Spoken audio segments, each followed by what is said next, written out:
Hello à tous, on se retrouve pour le bilan de la semaine, marché boursier, marché crypto, avec une nouvelle semaine pas terrible, des actions qui se sont faites défoncer, notamment Adyen et Visiomed. On va voir tout ça et on finira par le suivi du DCA Challenge Bourse. Donc c'est parti, on commence en premier lieu par le VIX.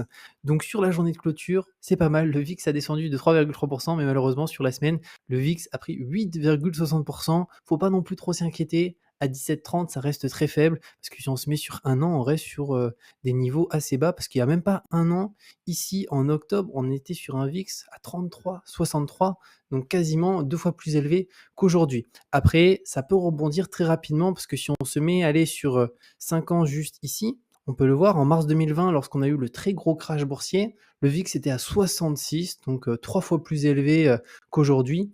Et en fait, ça monte assez vite, hein. Donc là, c'était 21 février et en mars, donc 20 jours plus, enfin un mois plus tard, on avait un VIX 66. Bon là, c'était par rapport à la pandémie, ça allait très vite. Mais si on prend même 2008, on avait un VIX qui avait tapé un niveau, il me semble qu'on était à plus de 70, je crois, c'est 77, le plus haut qu'on avait obtenu. Et ça s'est fait aussi rapidement. Là, on était le 15 août, un VIX à 19, un peu comme aujourd'hui.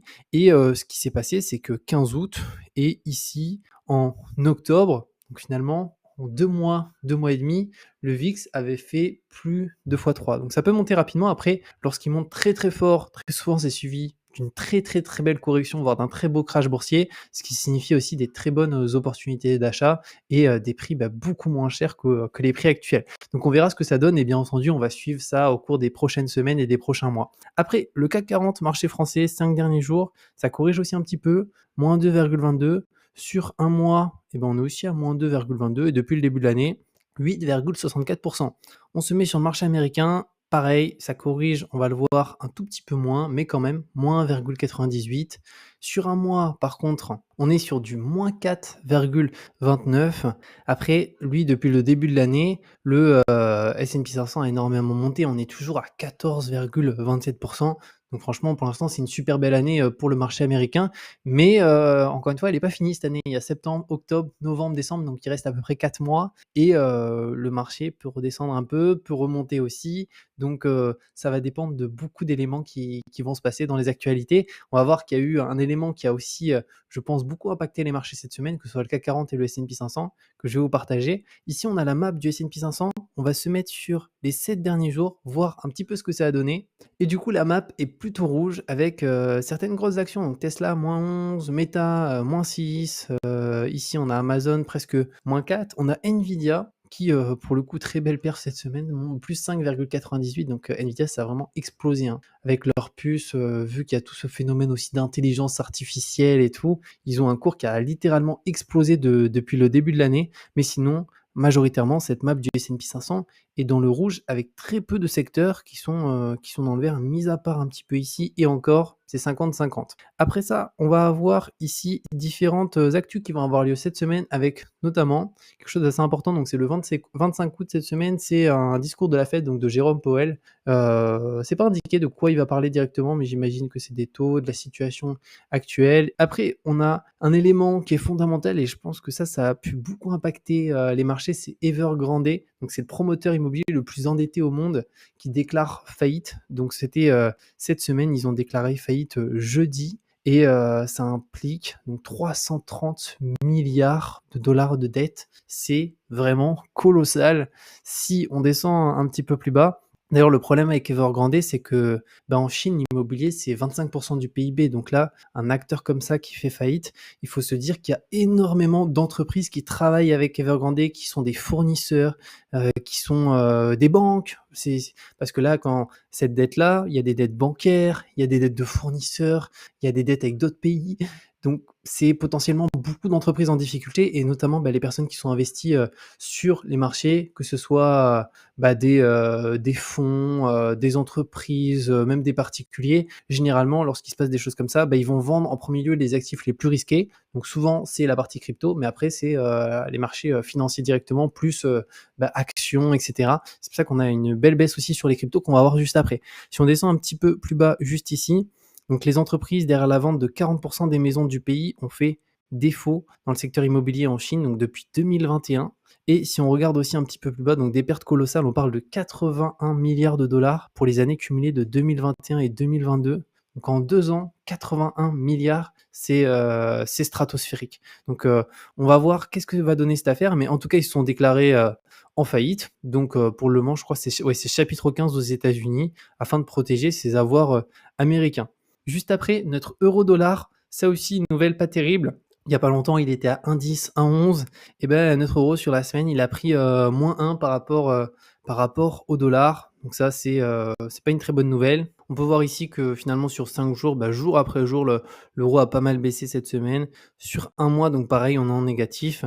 Après, depuis, finalement 1 an, on est en hausse parce que, ici, on l'avait vu, hein, depuis à peu près, fin septembre, début octobre, on était à 0,97. Donc il y avait cette parité, 1 € était égal à 1 dollar au bout d'un moment, donc à peu près, ici en novembre. Donc là, l'euro a bien repris, mais on peut voir que ça commence quand même à rebaisser un petit peu, hein. Si on se met sur 6 mois, on va pouvoir peut-être un peu plus le voir. Oui, juste ici, 1,12 et là, ça redescend un petit peu, donc faudrait pas, casser les niveaux qu'on avait là, qui étaient à 1,6, 1,7 et même les niveaux qui sont ici, bah, en réalité, on y est déjà, hein. 1,853, là, on est à 1,868.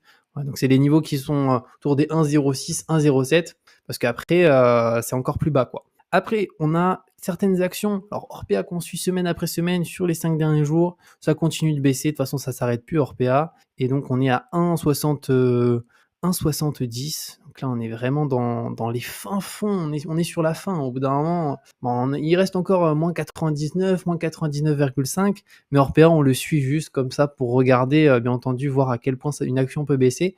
Par contre, on a 2 autres actions qui, pour le coup, ont vraiment, pris tarif. On a Visiomed qui a pris, journée de clôture vendredi, -28,67. C'est par rapport à une accusation qui a fait une sorte, de communiqué contre, et à charge sur, Visiomed, indiquant qu'il y avait certaines dettes qui n'étaient pas payées. Donc j'ai pas regardé toute l'histoire, mais en tout cas, le cours a pris tarif, hein, vendredi et ils ont répondu Visiomed en disant que c'était, bah, globalement totalement faux ce qui était indiqué. Après j'imagine que ce week-end, ils sont en train de travailler sur, bah, certainement un communiqué beaucoup plus complet, pour leur défense, pour indiquer que ça c'est faux, ça c'est faux, ça c'est faux, pour que lundi à l'ouverture et bah, que ça soit pas un carnage, hein, parce que l'action, elle peut très bien se prendre un lundi encore à -30. Par contre, si, potentiellement ils ont des réponses adéquates qui peuvent permettre aux investisseurs d'être rassurés et bah, potentiellement ça pourrait, peut-être rebondir. Après on sait pas, hein, franchement c'est tellement incertain, mais ils ont suspendu le cours vendredi, en fin d'après-midi il me semble. Donc ils ont suspendu alors même pas en fin d'après-midi, hein, visiblement ici en fait, hein. Ah ouais, ils ont suspendu à 12:49. Ah ouais, parce que là on peut voir que ça partait très, très mal, hein.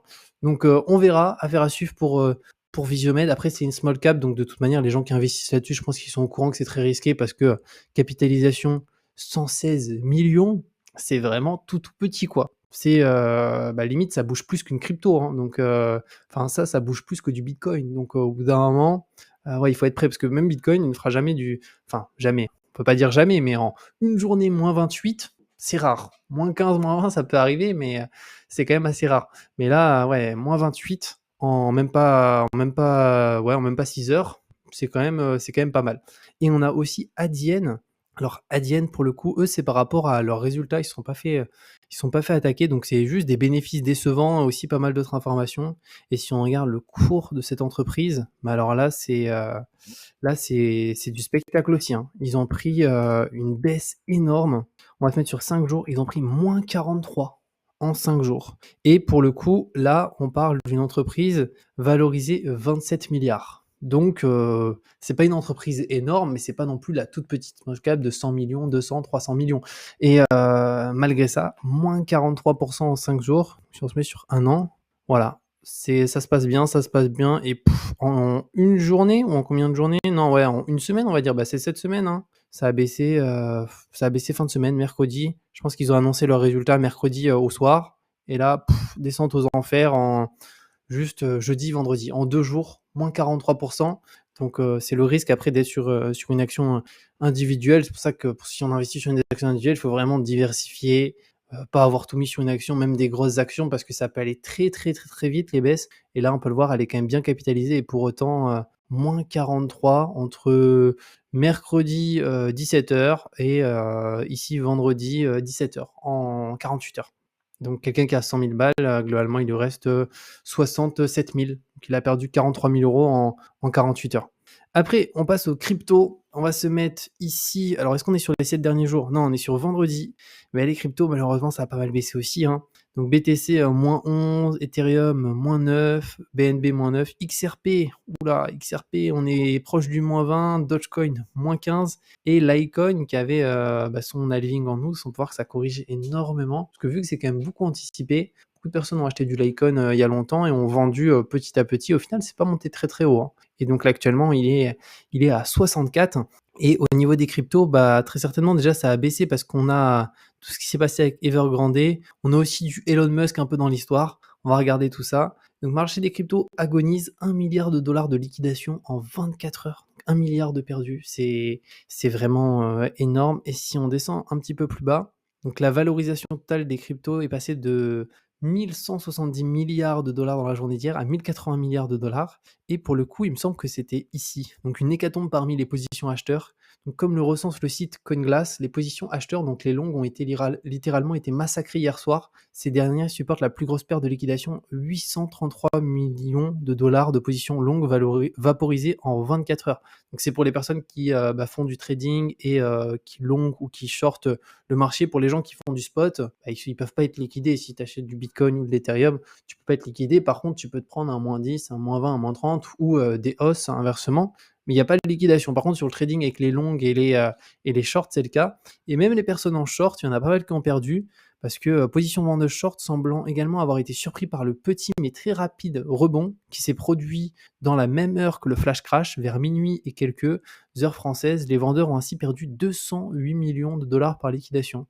Finalement, ça rebondit et je me dis qu'il y avait un souci au niveau des stop-loss qui avaient été positionnés et il y a aussi des pertes d'argent, donc il faut faire très très attention au trading parce que c'est quand même hyper risqué et c'est un métier. Et là, donc si t'es pas sur ton écran limite toutes les heures, au bout d'un moment, tu as des chances de te faire rect et de perdre énormément d'argent.